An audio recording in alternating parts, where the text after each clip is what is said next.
ጽናት የቤት ተከራይታ ከነሱ ቤት ለመውጣት ወስናለች። እስከ መቼ ከናንተ ጋር ሸክሙኝ እኖራለሁ ብላታለች። አባትየውም ደግሞ እስር ቤት ሄዳ ጠይቀው ነበረ። ቀና ብሎ እሷን ማየት ነበረ ያፈረው።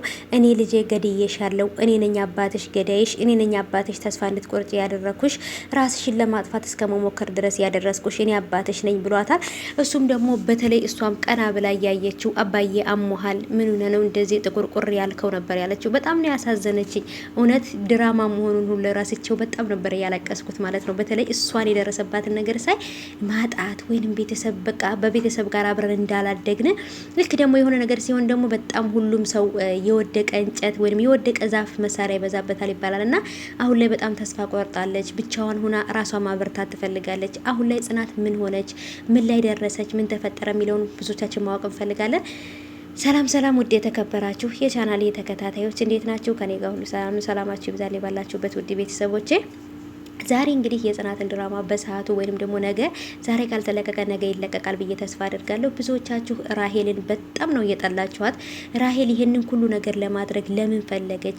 ፍቅር ካለው ወይንም እሱ ከወደዳት እያላችሁ ነው። ምንም ብታደርግ ይወዳታል። ግን ደግሞ አሁን ላይ ራሄል ምንም ነገር ብታደርግ በጭራሽ ባቢ ሊወዳት አይችልም ከምላችሁ በላይ። አሁንም ልቡ ያለው ራሷ ጋር ጽናት ጋር ነው። ግን ደግሞ ጽናት ጋር አብሮ እንደማይሆን ያውቃል፣ ልቡ ያውቃል። ግን ደግሞ አባትየው ራሱ ለኔ ባጠፋው ጥፋት ልጄ አትቀጣ፣ ባክህ ልጄ ከልጄ ጎን ሁን ባክህ ባቢ እያሉ ለምነውታል። አባትየው እንዴት ነው ከአባቴ ገዳይ ልጅ ጋር አብረህ ኑር የምትለኝ አቶ ግርማ እያለ በጣም ነበር ሲናገረው የነበረው። ይሄን ነገር ጊዜ እየጠበክለት ነበር ወይ? አባቴን ለመግደል ጊዜና ሰዓት ነበር ወይ የምጠብቀው ብሎታል። እሱም ደግሞ ልጄ አይደለም እኔም ሽጉጡን ራሱ ስገዛው ሽጉጥ የሌለው ወይንም ደግሞ ቀለሃ የሌለው ባዶ ሽጉጥ ነበር ለማስፈራራት ነው የፈለኩት እንጂ ያለው ራሱ አልመሰለኝም ነበር ያሉት። ግን ደግሞ ይሄን ነገር ያደረገው ማን ነው? ይሄን ነገር ያቀናበረው ሰው አለ ወይ? ሽጉጡ ተቀነባብሮ እንዲሰጥ የሷም አባት አቶ ተስፋዬን እንዲገለው ይሄ ሁሉ ነገር የራሄል እጅ አለበት ብላችሁ ታስባላችሁ? ሽጉጡን የገዛው ሰውዬ ወይንም የሸጠለት ሰውዬ ከራሄል ጋራ ግንኙነት ይኖረው ይሁን?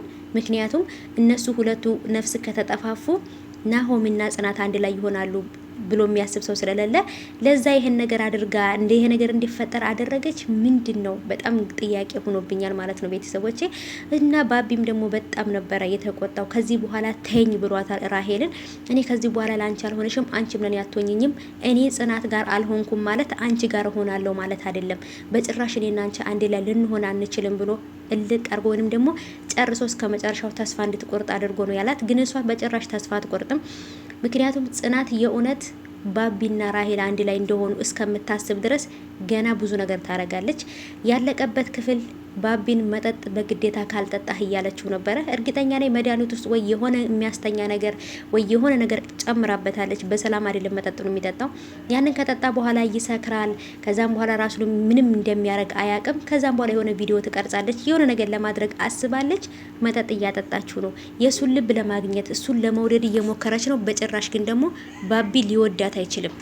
እና ውዶቼ ስለዚህ በጣም ከባድ ነገር ይፈጠራል ብዬ አስባለሁ። ራሄል በጣም ብዙ ነገር ታደርጋለች።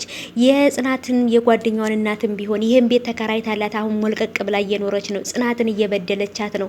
ልክ እንደ ውጭ ላይ እንዳገኘቻት ሰው እንጂ እንዳሳደገቻት ልጅ እያየቻት አይደለም። ይሄ ነገር ደግሞ ለጓደኛዋ በጣም ትልቅ ህመም ነው። እናቴ እንዴት አሳድገሻት፣ እኔ ጋር እኮ አንድ ናት፣ ያለሷ እህት የለኝም እያለች በጣም ነበር የምታለቅሰው የምትጸጸተውና እናቲቱም ደግሞ ከዚህ ነገር ተምራ ተመልሳ ጥሩ ነገር ታረጋለች ብዬ አስባለሁ።